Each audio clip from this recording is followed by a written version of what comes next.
You mean nothing to me anymore. Don't ever come back to this house. My father screamed. The only comfort I had left was Elliot, the man I was about to marry. Tears streaked down my face as I turned my back on the place I once called home. This moment came just after I graduated high school. I'm Sienna, a 34-year-old farmer, and it's been 16 years since that heart-wrenching day. The years I've spent on my own now far outnumber the ones I spent in my family home. It's a truth that stirs up emotions I'd rather leave buried. I grew up in the city. My dad worked a high-powered corporate job, and my mom stayed home to care for us. Our family consisted of four: my parents, my older brother, and me. From as far back as I can remember, there was a stark difference in the way my brother and I were treated.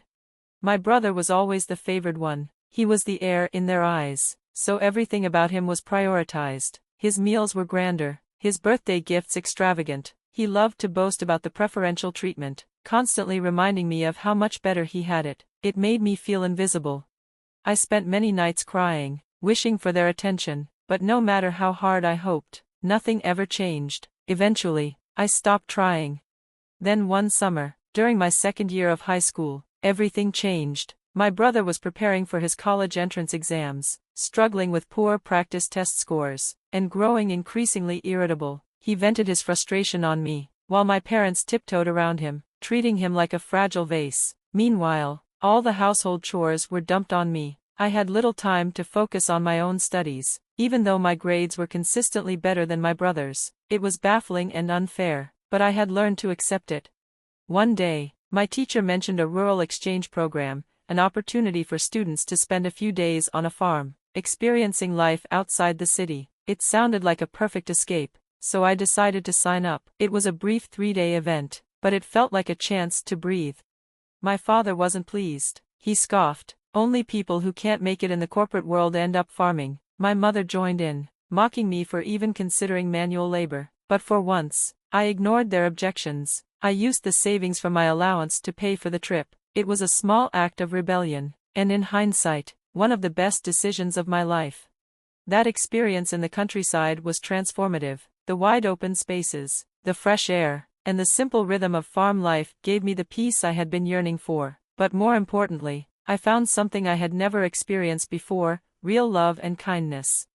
I stayed with a farm family that had a son named Elliot. He was a year older than me, the same age as my brother, and at first, I kept my distance. I wasn't used to being around older boys, especially ones who didn't treat me like I was invisible. But Elliot was nothing like my brother. He was patient, caring, and treated me with respect. His parents were warm and generous, too. By the time I had to leave, I found myself in tears. Elliot's mother hugged me tightly and said, "You're welcome back anytime, dear." I promised I would. Since they didn't use cell phones much, I started writing letters to the family. Elliot and I began exchanging letters regularly. It wasn't romantic, just pure friendship, but it grew into something meaningful. We shared our lives through ink and paper, and slowly, our bond deepened. Back home, my brother failed to get into the university he wanted and ended up attending a less prestigious college. When it was my turn to apply, my parents insisted I should skip higher education and start working. Women don't need degrees, they told me, though I knew the real reason: they didn't want me to outshine my brother. Since that time on the farm, I had dreamed of becoming a farmer. I knew it was possible without a degree. But with Elliot now in the city for college, I felt inspired to pursue my own academic path. I wanted to study modern farming techniques and maybe even bring something new to the industry. Despite my parents' constant efforts to distract me, I studied relentlessly. When I passed the entrance exam for a good university, my father's rage was immediate.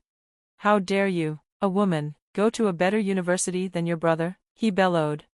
My mother added, "We don't have money for you. Your brother needs it more. You should just work and support the family." I was devastated by my parents' harsh words. After a heated argument, I made the difficult choice to sever ties with them completely. Elliot, the love of my life, came to pick me up from the only home I had ever known. His parents, now my in-laws, welcomed me with open arms and even supported my college education. Thanks to their generosity, I graduated 4 years later, and Elliot and I got married. During college, I stayed away from my family. I avoided contact, focusing instead on building a new life. But when Elliot and I decided to get married, my in-laws encouraged me to reach out. We should at least inform them about the wedding, they said gently. So, after 4 years of silence, we visited my parents' house. It was early summer, planting season on the farm. Elliot and I, along with my in-laws, had been working long days under the sun, and it showed. Our faces were tanned and sunburnt from the labor. As soon as we arrived, my family's disdain was evident. My mother gave us a once-over and sneered, "No offense, but how old are you all? You look like peasants. Are you working so hard because you're poor?" Her words stung, and I tried to defuse the situation. "Please, Mom, don't say things like that," I whispered, but she ignored me. My brother chimed in, smirking, "Smart people, like me, make money with their brains. Only uneducated people do such primitive labor." The warmth on my in-laws' faces turned to cold dismay, and my cheeks burned with embarrassment. Before I could respond, Elliot spoke firmly, standing tall beside me.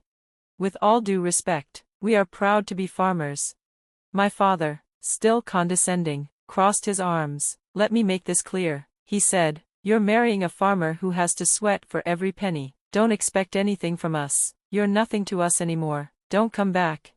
Though I had been disowned years ago, hearing it again cut deep. I had hoped time would soften their hearts, but their rejection only reaffirmed how little they cared.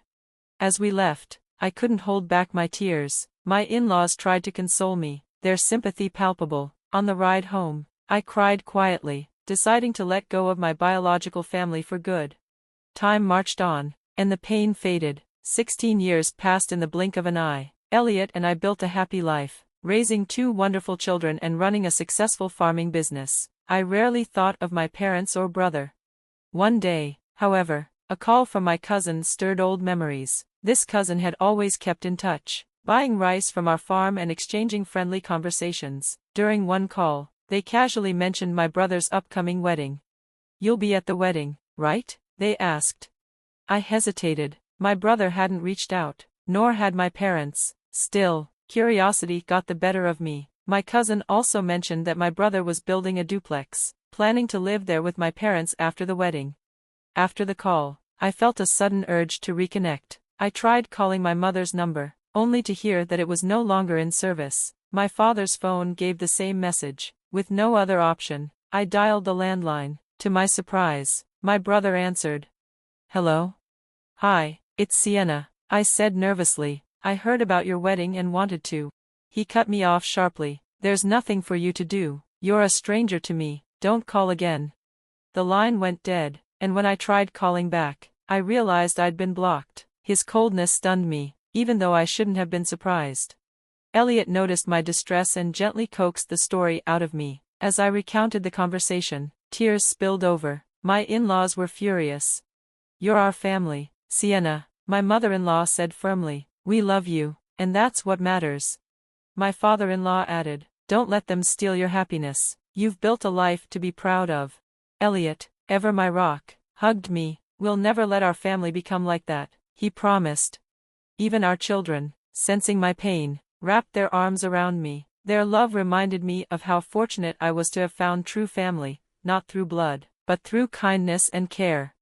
Life moved forward, and our farming business thrived. With my in-laws' expertise in grain production and my own innovations, like creating an online store to sell jams, juices, and pickles made from imperfect produce, we grew into a $10 million enterprise. Our story was featured on national television, earning us recognition and an influx of new customers. Amid the excitement, I received an unexpected call from an unfamiliar number. When I answered, my brother's voice came through. "I'm starting a business," he said flatly. "Can you lend me some money?" The audacity left me speechless. "No," I replied firmly, ending the call without hesitation. Moments later, he called again, his tone more aggressive. "Stop arguing and just give me the money. If you can succeed, it'll be easy for someone like me." His words, laced with entitlement, made my decision even clearer. "Absolutely not," I said, and hung up for the last time. That moment reaffirmed what I had always known. I didn't need their approval. I had built a life full of love and purpose. My true family, the one I had chosen, was all I needed. I couldn't believe the audacity. Where did my brother get such arrogance? How could someone who had disowned me and treated me like I didn't matter now feel entitled to demand money? I didn't engage with his outburst. Instead, I asked a question that had been gnawing at me. Who decided not to tell me about the move? He responded smugly, of course, it was me and my wife. She's a city girl, you know. The moment I mentioned you, she said we should cut ties. His words, devoid of any regret, struck a chord. That was all I needed to hear. I hung up, blocked his number, and tried to move on. It was clear that his wife, whom I had never even met, shared the same shallow values as my brother and parents. A few hours later, another unknown number appeared on my phone. This time, it was my father. "Why are you the boss? Did you steal some man's job?" he barked. I took a steadying breath and explained calmly, "Elliot and my father-in-law are just as involved in the business as I am. It's a family-run operation. Together, we've built something we're proud of." Perhaps my explanation softened him, as his tone shifted slightly. "You've been distant. Why haven't you contacted us?" The question left me stunned. "You disowned me, remember?" I said, my voice breaking with disbelief. I ended the call and blocked his number too. But it didn't stop. Minutes later, my mother called, her tone aggressive. "Why aren't you giving your brother money? I heard your business makes $500 million a year. Send some of that home. We're your real family, we raised you. At least give us $50 million, or $500 million at the very least." Her entitlement floored me. Even though the business was successful, the reality was far from what she imagined. Between operating expenses, salaries, and reinvestments, we had worked hard for every cent. "I'm not sending you money," I replied firmly. "We're strangers now. That's what you made clear years ago." I hung up and blocked her number as well, thinking I had finally put an end to it. But I was wrong. A few days later, my parents, brother, and his wife showed up unannounced at my in-laws' house. With a smug smile, my father declared, "Sienna, we've got a surprise for you. We're revoking your disownment." I stood there in disbelief. How could they possibly think this was a favor to me? My mother-in-law, visibly uncomfortable, asked, "What's going on here?" The tension was palpable as my parents and brother puffed themselves up with self-importance. "We're your real family," my brother claimed. "We deserve the money you've made." His wife nodded in agreement, as though their presence alone granted them some right to my success. Their arrogance was unbearable. "I don't think so," I said, my voice trembling but firm. "Even if we share blood, there's no bond between us. You abandoned me. You treated me like a stranger when I needed you most. Now, we are strangers." My father-in-law, Elliot, and even our employees stood by me, watching the scene unfold with disbelief. Elliot stepped forward, his voice steady. "Sienna is part of our family now," he said. "We don't need your approval, nor do we want it. Please leave." The employees, protective of us, chimed in. "How dare you come here and make demands," they shouted. My brother, red with anger, lashed out. "Shut up, you country bumpkins. You're all uneducated trash." Elliot, calm and composed, responded with a quiet confidence. "Both my father and I are Ivy League graduates. Sienna graduated from a top university in agricultural business. We're farmers by choice, and we're proud of it." My brother's face twisted in disbelief. "What? Ivy League? Then why are you farming?" Elliot's explanation was simple but powerful. "Because farming is noble work. We're building a future for our family and our community." For the first time, I laughed, not out of joy, but relief.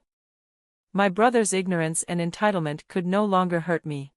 "Brother," I said, meeting his gaze, "you've lost to Elliot in every way that matters. Let me make this clear one last time, we are strangers. I won't lend, give, or send money to strangers. Leave now, or I'll call the police." My in-laws and Elliot stood protectively by my side, and the employees joined in, urging my biological family to leave. Defeated, my parents, brother, and his wife left without another word.